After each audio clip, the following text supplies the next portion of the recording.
10, 9, 8, 7, 6, 5, 4.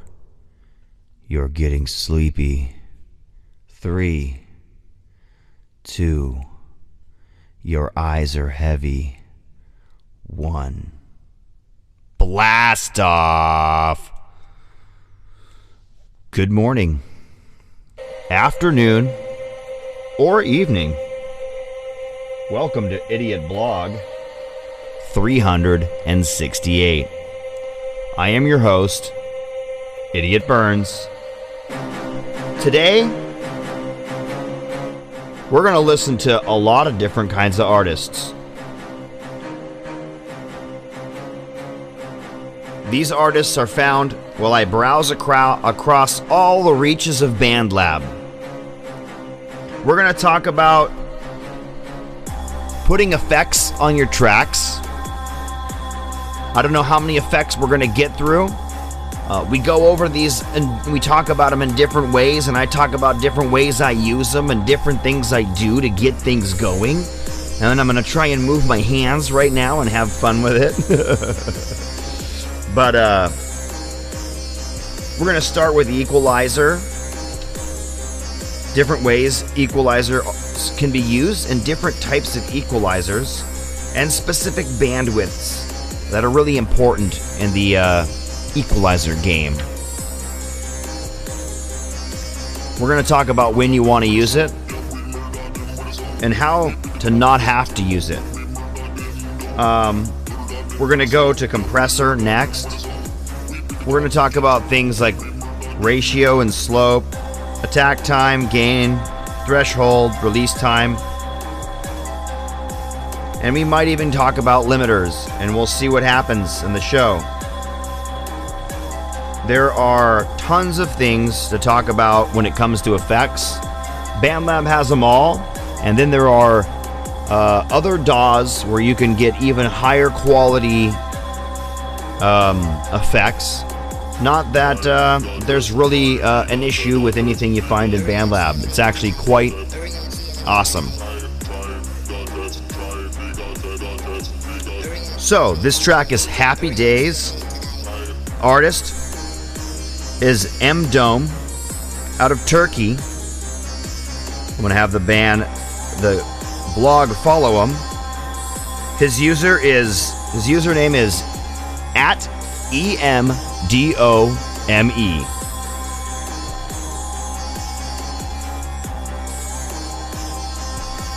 Today we're featuring artists right off of Idiot Burns' collection, Blog List 29.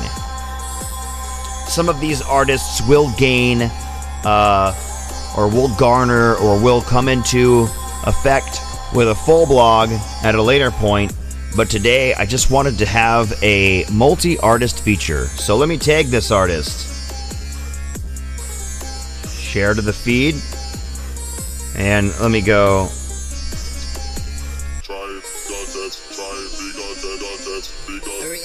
M Dome.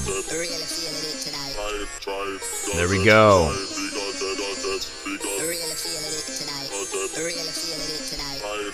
What? Dear Santa. Okay, next track is Mystical Lee.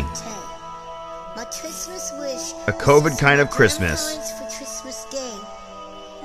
Mystical Lee is found at MYSTIKAL_LEE. But it just don't feel quite like it. It kind of feels like something's missing. Yeah. Feeling the pain of that separation, the loneliness that creeps in one, losing our freedom, the pandemic stealing, getting in front from beneath us, turning you upon our hands. All right. So we're going to talk about equalizer. So there's a lot of kinds of equalizer. I'm going to be reading almost directly from this book I've been using my whole recording career, or my whole life of recording, or whatever you want to call it. So, an equalizer, sometimes found in the mixer or the on the soundboard, or otherwise now we know about it. There's tons of equalizers we can use, and maybe I'll do equalizers, just equalizers, and then talk about some BandLab equalizers. But maybe I'll do equalizers today, and tomorrow talk about the BandLab equalizers, and make it like a two-part thing.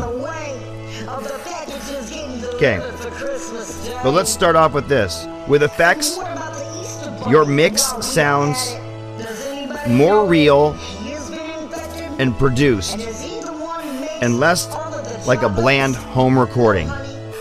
You might simulate concert hall with reverb. You might put guitar into space or underwater with some chorus. You might make a kick drum punchy by compressing it or boosting certain regions. Used on all kinds of pop records, effects can enhance and basically take basic sounds on a tape and add spaciousness or excitement to them. So,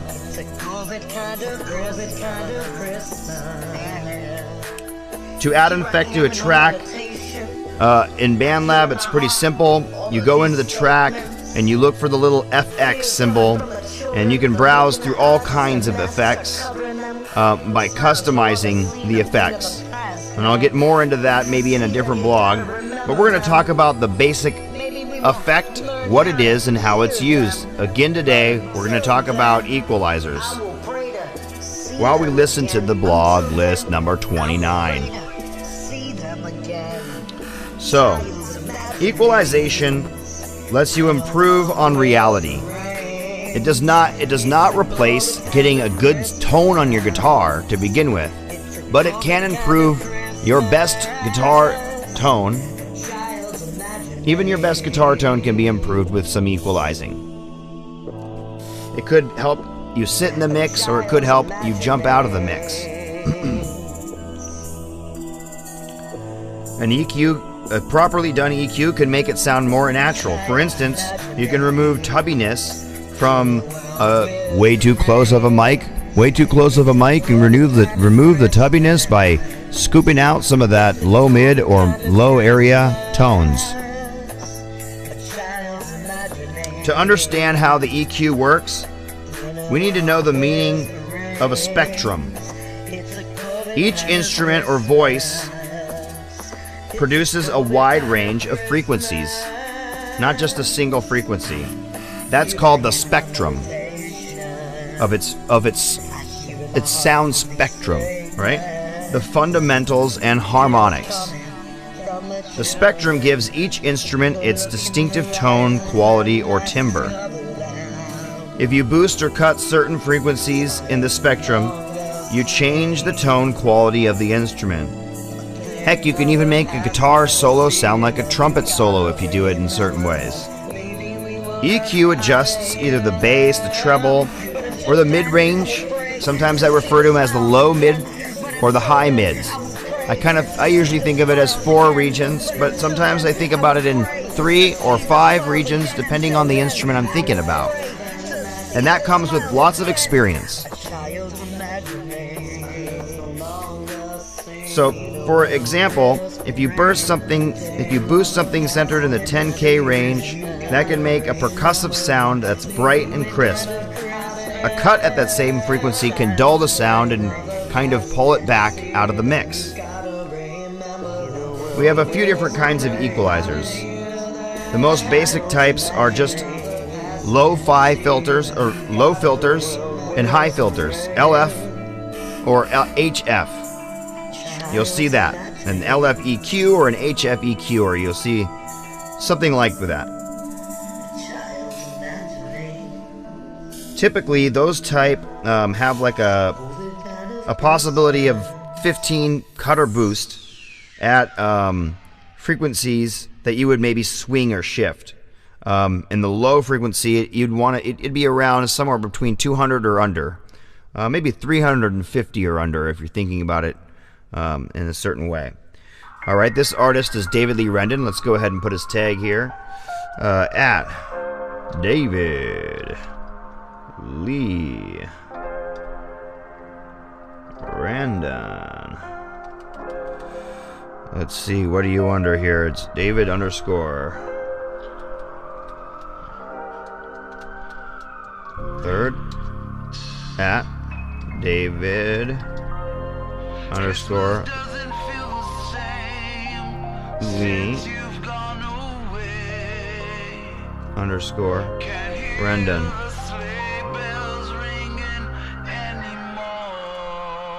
Whoa. Your laughter has long since gone. Your scent has been changed for another. Your memory has lingered in the air. It's getting dimmer as the years go on. Them tears have long gone. Oh my God, this thing is stupid. I cannot do this tagging thing. It's just so dumb. You can find him at David underscore Lee underscore Rendon. So, when you're using a low frequency EQ, you're going to basically end up being able to adjust something in the low range only. And you might be able to slide that around a little bit, and you basically just boost it up and down. Maybe just because you only want to work on a specific part, right?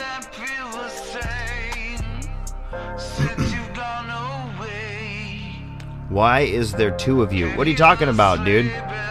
Two of who? Anyway.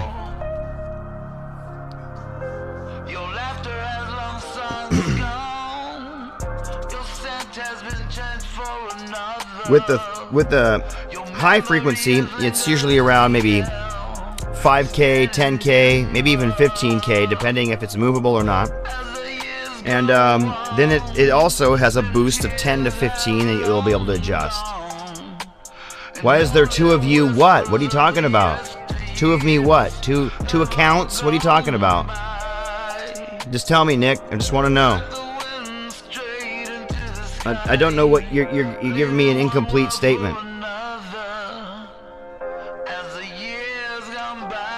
Okay. There's not two of me. There's only one person here. Did you see two people? I don't see a second person, so I don't know what you're talking about. All right. So, with a 3-band EQ, you can boost or cut the lows. Maybe boost the lows, cut the mids, and boost the highs. That's called a scoop, right? Are you getting an echo? I don't know about two persons. What do you mean? I'm getting a little I don't think there's two of me, man. Are you seeing double? Are you getting double vision? Like a Foreigner song? Is that what you're telling me? Oh, man. You're confusing me, man. So, that being said, sometimes you just have a certain range only that's going to get hit by the EQ. Other times, it's 3 or 4 or 5 bands. When you start getting into more than 3 bands, if your mixer is sweepable, one knob sets the center frequency, and the other one, the amount of boosts. That's when it becomes parametric, which means you can just basically kind of move around the amount of boost and exactly what frequency. Lo-fi, hi-fi usually has a set frequency that it just kind of boosts. Everything below that. Then you have filter EQs and other types, but a parametric one, sometimes you can even set the width, how wide. So maybe it just does this little hump right here, right at 5K. Sometimes it does 5K, which actually goes from 3.5 all the way to 8.5. Other times it can be even wider as you set the band width wider. Could go all the way from 2K to 18K. The whole area is boosted up. You're getting a whole plateau and that high area boosted up. Parametrics, right? Paramedics, parachuters. Now you're just fucking with me, Nick. So, I like parametric. I use them a lot. I use them most often, I should say. I don't use them a lot. It's tough, so a graphic equalizer is usually more of each individual frequency, and it just kind of goes, it shows the center frequency, and they just all kind of are just like a couple parts of the frequency, and you just kind of can reshape the way.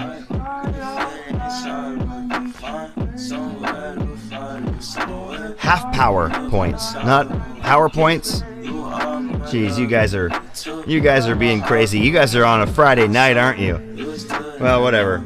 Graphic equalizer is going to be able to get it a lot tighter in there, and you're going to be able to, if you take your graphic equalizer, you can kind of create what a parametric would do just by really quickly doing it with your fingers.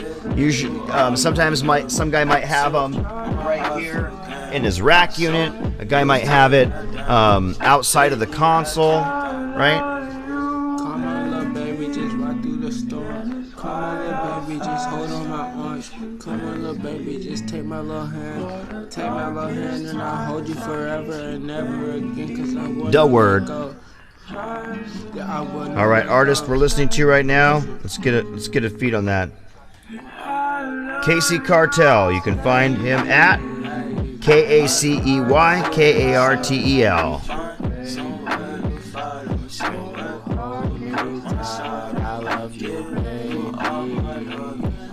So, peaking EQ shapes, the response is like a hill or a peak, right? Shelving, the shape of the frequency is like a plateau. Everything after that. So like a base shelf would be like everything below a certain point. Here's a difference between a peaking equalization or a shelving. You kind of might be able to show it. I don't know how bright it is in here.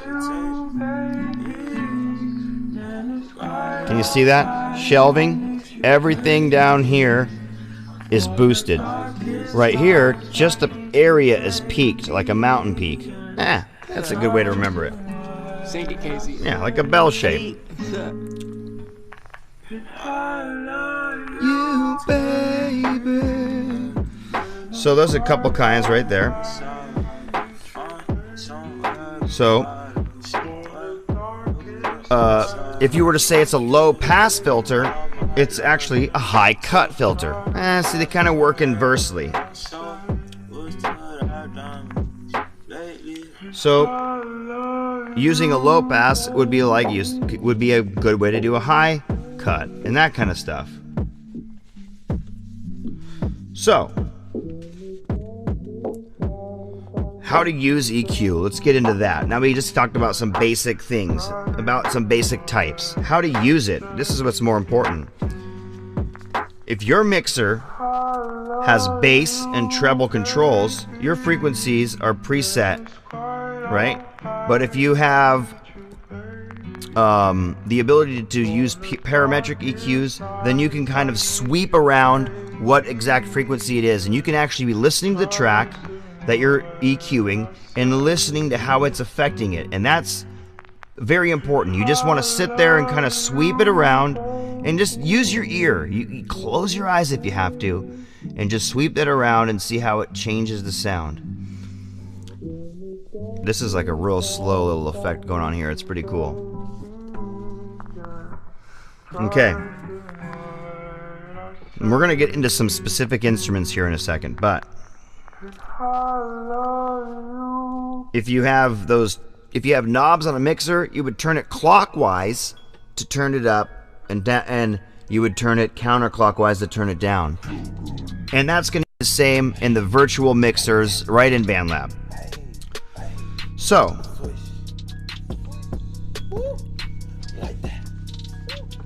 the fundamentals and the harmonics of a musical instrument and voices. The fundamentals are... Let's see if I can find this. The fundamentals are...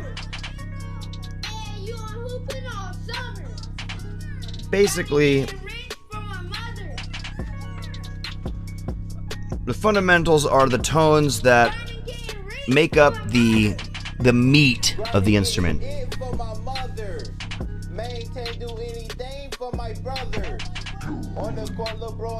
If I wear beard deco, what is that?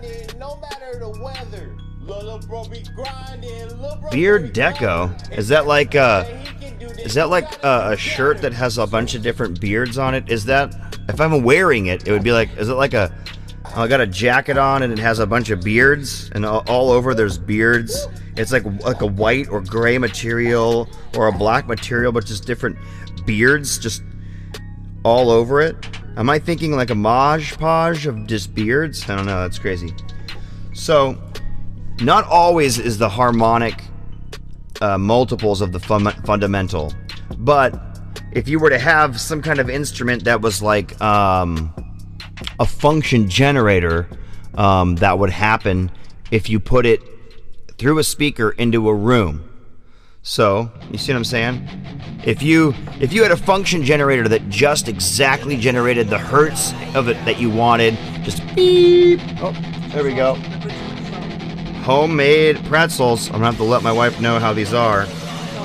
Give me a second. I'm gonna open my monster. My mouth's getting dry.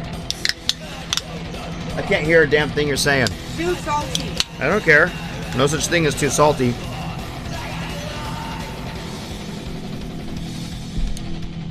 So, who are we listening to now? Skunk. This is music by Dean Grom Oliver, and this is Spunk Piskin. You can find him at One Hairy Salad. At One Hairy Salad. So, when you start using a function generator and you start using it in a room, that room's going to have a resonance factor, and you start turning it up. The volume's going to change that resonance factor, and you're going to get different harmonic sounds. When you're playing your acoustic, you're going to have different harmonics, and every instrument has different harmonics. We are going to talk about that. But before we do, we want to talk about how turning up the lower instrument of the fundamentals can get warmth and fullness, but turning down the fundamentals in the tone, if the tone is too bassy or tubby, can really help clear up the clarity and allow you to turn it up without it dominating the mix. So these things are important. You want to know about what frequencies certain instruments are in. You can look it up online, but so let's say you're recording a brass instrument, you might want to look up what are the fundamental and the harmonic frequencies of a trumpet, and you'll get a good range to start with before you just go ooh, la, la, la, la, swinging all around. And that will help you set your parametric EQs. Percussive cymbals and a muted trumpet actually have some energy in the 80 and 100 kilohertz range, way up there. So, here's some suggested frequencies for a whole bunch of things. For a bass guitar, full and deep, around the 60 to 80 hertz range. Growl is going to be around that 600 hertz range, and the presence is going to be around 2.5 kilohertz, and then you start to have string noise above that 3 kilohertz sound, but you're going to need something above that 3 kilohertz sound if you're doing slap. electric guitar. It's thumpy and droney and blah, and starts to get tubby when you're doing EQing around below the 60 hertz range. But around the 100 hertz range, you can really fill it out, especially if you're talking about playing in E. You can get it kind of puffy or radio sounding around the 500 hertz range. And around the 2 to 3 kilohertz range, you could really increase the presence or the bite or the attack. And you can get sizzle and raspiness and even squealy stuff around the 6 kilohertz range. Now, like I said, doing these little EQ things are better if you can keep them down to 3 or 4, 5 decibels, because for every 3 decibels, you're doubling the volume of that range. Every 3 decibels doubles the volume. 6 decibels is 200%. It's compounded though. It's 100% more and then 100% more of that 200%. So if you have something at 50 decibels and you were to go up, increase that by 3 decibels, you would make it 100. But if you were to increase it by 6 decibels, that 100 is now doubled. So 6 decibels, 50 becomes 200, and it's exponential. Decibels is exponential. So, drums. You can get really full sounds around the 100 hertz. You can get these woolly kind of undesirable sounds, but maybe not always, depending on the kit, around 250 to 600 hertz. Not too bad on the snare though. You can get some trashy, attacky sounds by boosting anything in the 1 to 3K range. And you can get attack around 500K kilohertz. And sizzle and crispiness on cymbals and on the drums around the 10 kilohertz range. This is going to go for a while. The artist we're on now, this is TZ3D. You can find him at TZ3D. Flute. We're going to talk about fundamentals. The fundamentals of a flute are between 250 and 2500 hertz. And the harmonics are from 3000 to 8000 kilohertz. Or 3000 to 8000 hertz.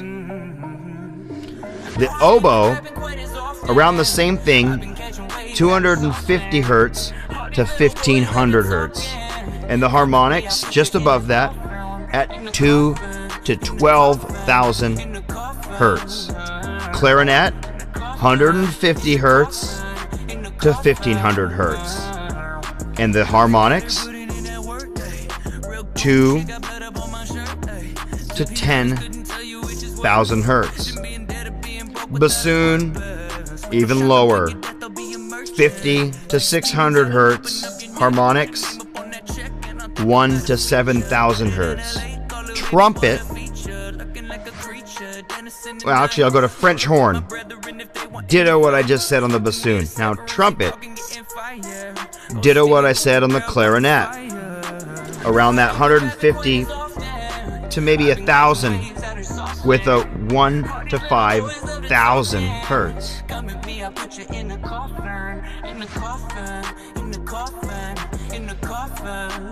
Now, a tuba, probably 50 hertz to 700 hertz or so. Let's get to some more important stuff. Snare drums fundamentals are between that 100 and 200 hertz range. Right below the fundamentals of a guitar, I'm betting.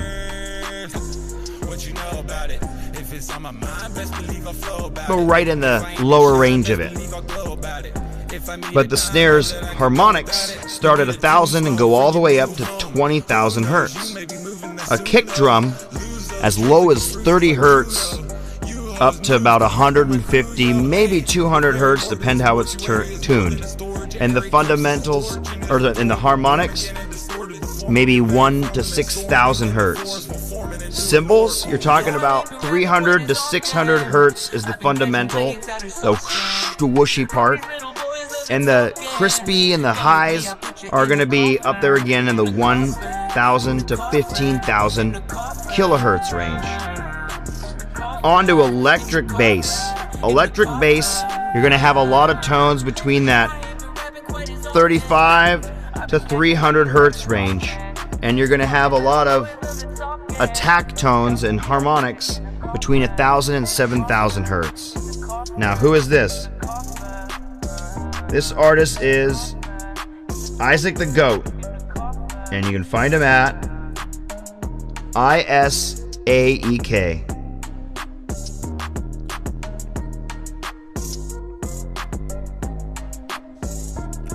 Alright, I'm enjoying this, you guys.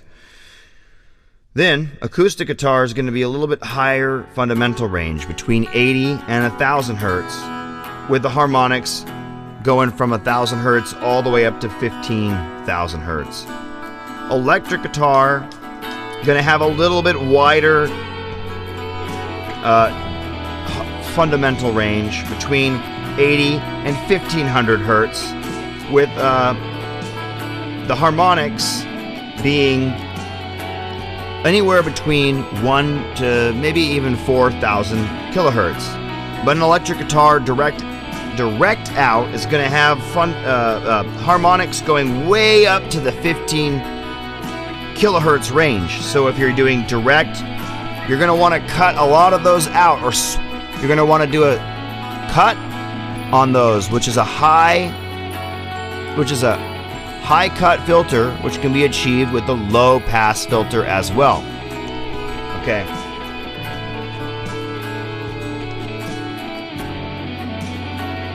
Piano. I'm going to leave it with piano. Piano, 28 to 5,000 hertz, because it depends what note you're hitting, what key, and this is like so many different strings in the piano, right? And the piano's harmonic tones are 5 to 8,000. When to use EQ? Okay, what you want to do is you want to set how to use it and when to use it. You want to start with, obviously, with the best sound you possibly can achieve. You want to play with your mics if you're using mics. You want to play with your volumes and tone knobs on your guitar to get something that sounds right to you. You know, if you're doing a country bass line, you're not going to want a bunch of highs in your bass guitar. And you're going to want a bunch of highs in your guitars. But if you're doing sludge metal, you're not going to want a lot of highs in your guitars. And you might want some funky highs in your bass because you might be using effects like chorus or something to make it crawl around. So, that being said, you're going to want to get the best sound first so that you can use the least EQ. But when you goes to using the EQ, you might want to come reference something on the line or in a book like these fundamentals and start setting one EQ in the center of the fundamentals, give it a boost, maybe 3 to 5 decibels, and sweep it around and see if you like what it does, and then give it just a nuance. Go to the harmonics range, give it a big boost to maybe 5 or so decibels, and then sweep it around, see where you like it, and then bring it down a little bit. And then as you're listening, you might want to bring things up more, just different. So that one had the water boil, and that one didn't? This one, it looks better. It does, but I haven't tasted the other one yet. Where am I? Am I on here? Yeah, but you can't see it because now you're just sitting there. You're just not live here. Right here. Wait, go back. No. Please? Nope. I'm busy. Sorry. Don't be mad at me. I'm busy. I'm trying to do my blog.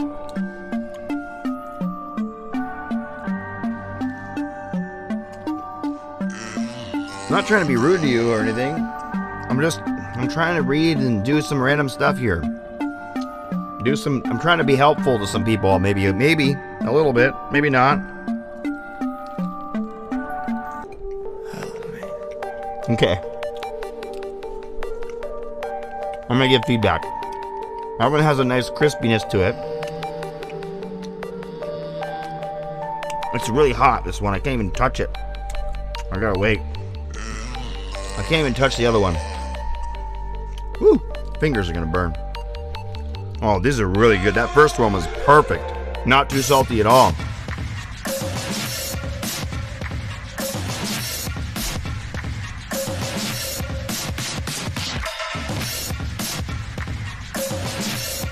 Here's the thing. You don't want to go too far with your EQ, because you're going to cause distortions and unrealistic expectations. That being said, if you're trying to make a perfect recording, you'll have to do what you got to do. Man, this is crazy. What's this one? This is Jeff. You can find him at Sir Jeffery. SirJeffferey.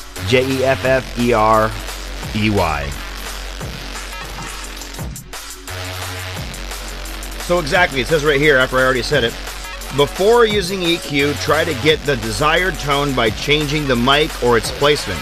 This gives you a more natural effect of changing the EQ. Many purists will shun using an EQ. I used no EQ on my song today, just the sounds out of the amp. Maybe a slight boost in the bass sound, like a 2 decibel boost at 350 hertz and below. Just a touch, because I didn't want to push the amp too much. But I could have done that on my mixer, and I do it on in my phone because I think this is good and that's good, and I want to be able to get rid of it later if it's just too much. So you get a more natural thing by not doing it in the studio. But when you got to do it in the studio, you'll find that if you do it too much, you'll get what's called a strained sound, and you'll get excessive phase shift, especially if you have 2 tracks of that instrument. So instead, you want to use a carefully placed microphone of the best quality you can achieve, and get a natural tonal balance with the EQ. Meaning, record you doing something, listen to it, and listen to your amp, and see if it sounds just like your amp. Because if your amp sounds good to you when you're playing it, then you want to have that same good sound coming into the speakers. And if you can get a match, then you know that you've got a good thing. And you want to get, for guitars, you want to get mics made for guitars. For vocals, you want to get mics made for vocals. For room sound, you want to get condensers made for room sounds. For singing a live show vocals, you want to have vocal mic for doing live shows, like a SM58 or something. And if you're doing drums, you want to use an SM57, a good drum mic. And this is just something that you learn over time. Doesn't mean you have to do this, because you can find some really great sounds switching it up. So, suppose you still need some EQ. Should you EQ while you're recording or mixing? If you mix more than one instrument to the same track, you can't EQ them independently, so you'll want to do it before and while recording. But if you got every instrument on an individual track, you might want to wait till after you have more instruments before you start really messing with the EQ.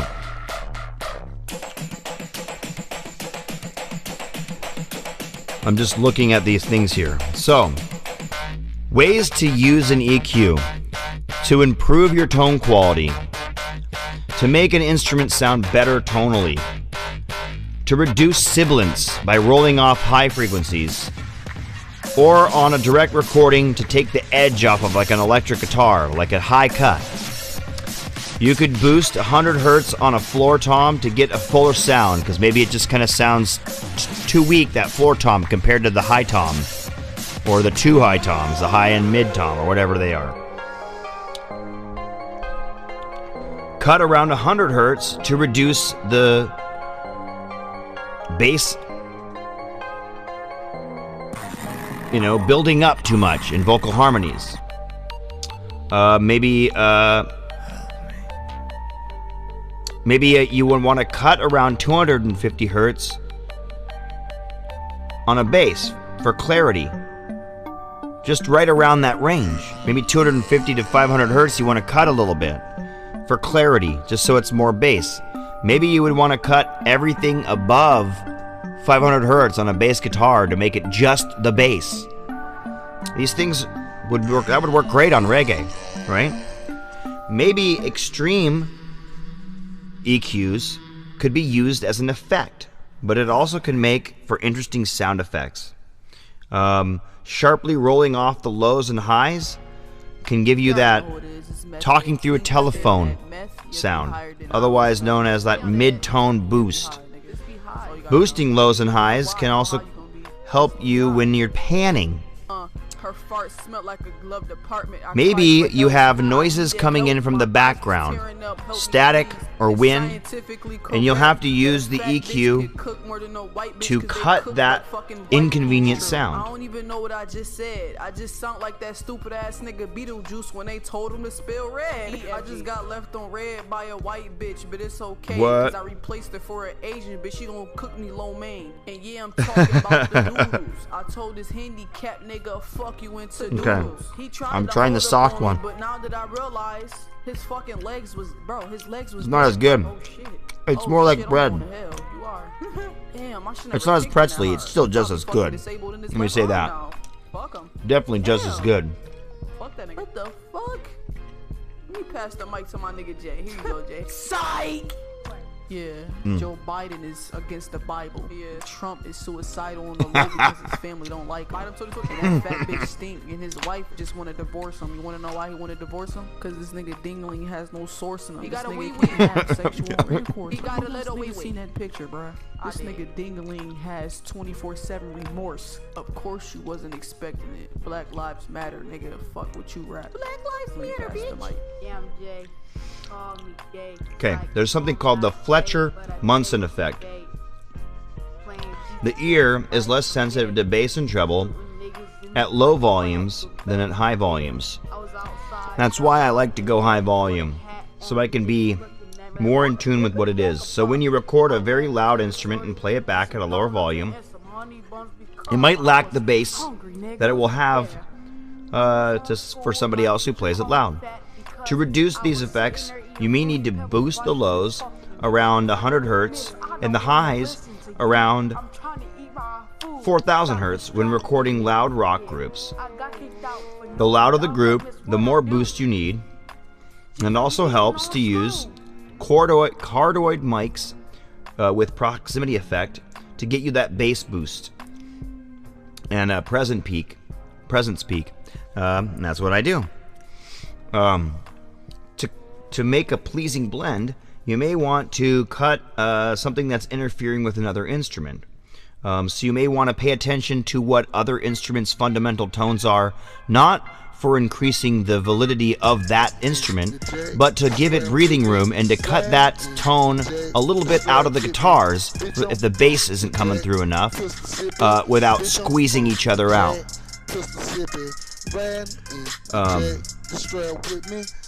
You'll hear a more pleasing blend and a cleaner mix. This applies to the bass drum interfering with the kick drum.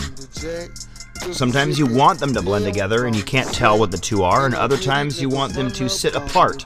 So you will want to give them kind of, one gets a boost here in the bass and one gets a boost here in the bass. Sometimes you are forced to mic very close to reject background noises and leakage. But a close mic will also emphasize the part of the instrument that the mic is near.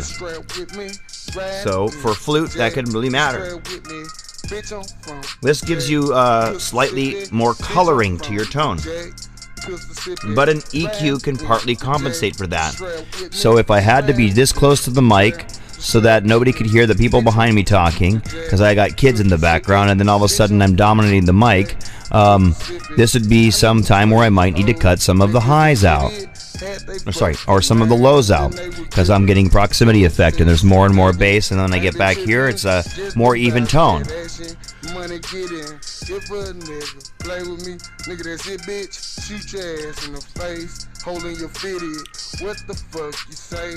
Who is this artist? Low Mike Vito 55. I'll give you stitches, get your ass in the fucking doctor. Mike Vito 55. MikeVito 55. So if you have a track that contains multiple instruments, sometimes you can change the mix within that track by using EQ. Imagine a track that has both bass and synth, and by using a low filter EQ, you can bring the bass up or down without affecting the synth very much. Mixing with EQ is more effective when the two instruments are far apart in their frequency range, like a guitar solo over a bass would definitely be pretty easy to create more separation. Whenever you record, the ideal situation is to use the correct mic, the correct position, and have a good sounding room. And pay attention to your room sound, you guys. Alright, that's enough of the EQ. I think that's all I can talk about on EQ. And man, I don't even know how long I burned it, but I feel like I burned like 40 minutes doing this. Let's see.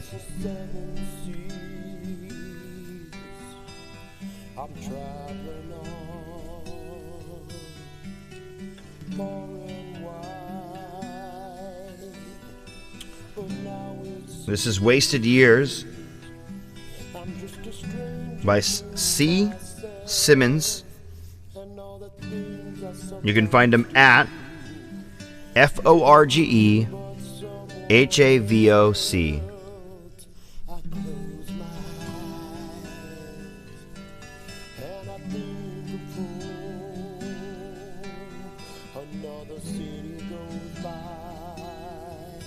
Yeah, it's like 45 minutes. Man, that's crazy. 45 minutes to talk about what EQ is and the basics and the main ways you'd want to, main things you'd want to know about EQ. DK, Nick, you still there? Hope so. Hope you guys are enjoying the show. If not, no big deal.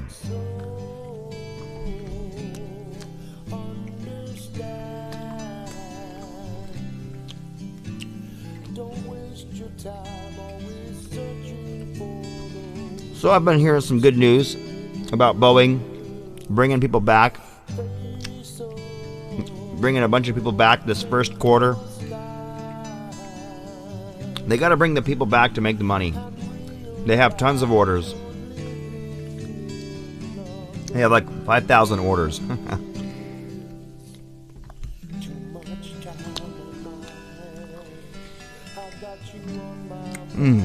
These are so good.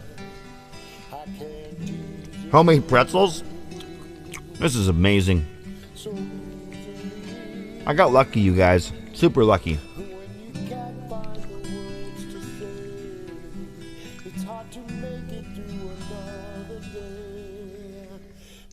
Remember, this has Iceman in the background.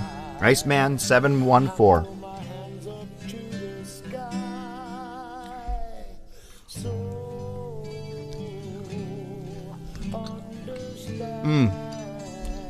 So good.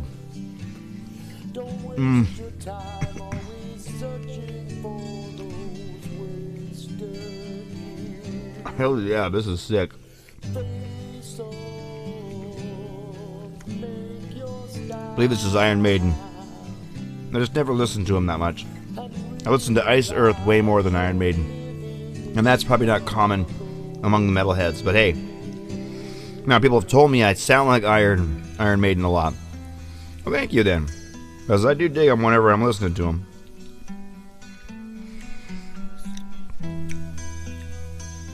Oh man, I can't stop eating this pretzel. It's so good. It's like addictive. So, I heard some good news, right? Then, I also had my counselor and rehab counselor, and the center I'm doing rehab at, call me and say, hey, your boss said you need to come do another piss test because once you piss clean, you're able to go back to work. Back to work? That sounds amazing. I cannot wait to go back to work.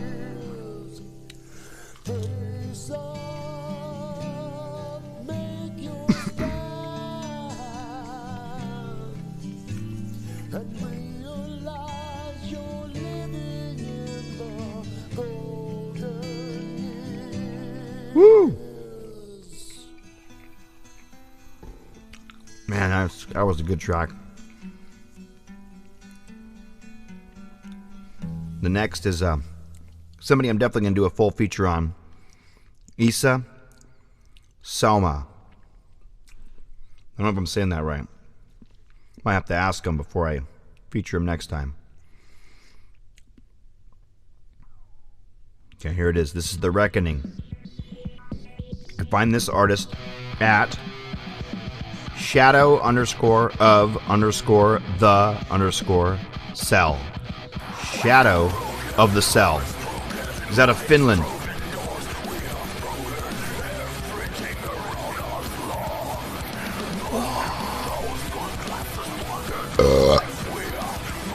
So yeah, I can't tell you how excited I am for that possibility of going back to work.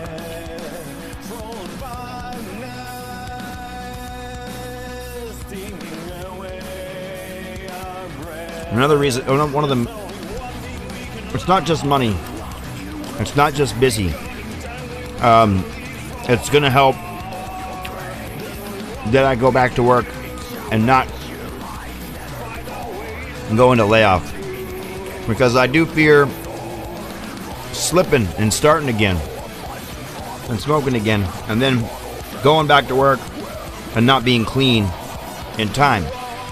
So I would just really rather just go right back to work when I'm done with this and avoid the chance of fucking up again.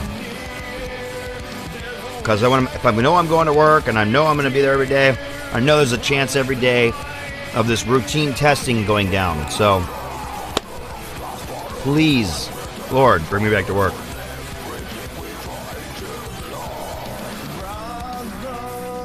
So today, Jacob went home.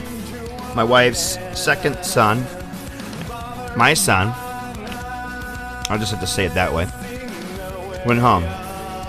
We did have some crazy days, like 2 of them. But 2 out of 10 is not that bad. That's like a crazy day once a week. That's better than some of the other times he's visited. We get in arguments around the house. It happens. Nobody's perfect.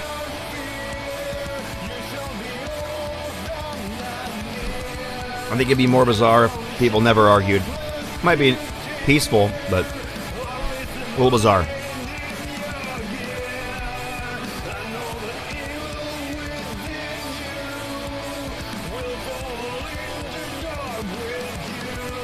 Okay. I already did a 1 hour and 44-minute recording session. I wanted to do this blog. It's Friday night. Not gonna miss a blog. That's 11:30 at night. I love y'all. I hope you enjoyed talking about EQ. We'll talk about some of the best EQ types to use on BandLab and how to get there tomorrow on the blog. 2 days of equalization. And then we'll move on to compression. We'll do a couple days of talking about compression. All right, you guys. We are music. Have a nice fucking day, you guys. Have a nice Friday night. Later.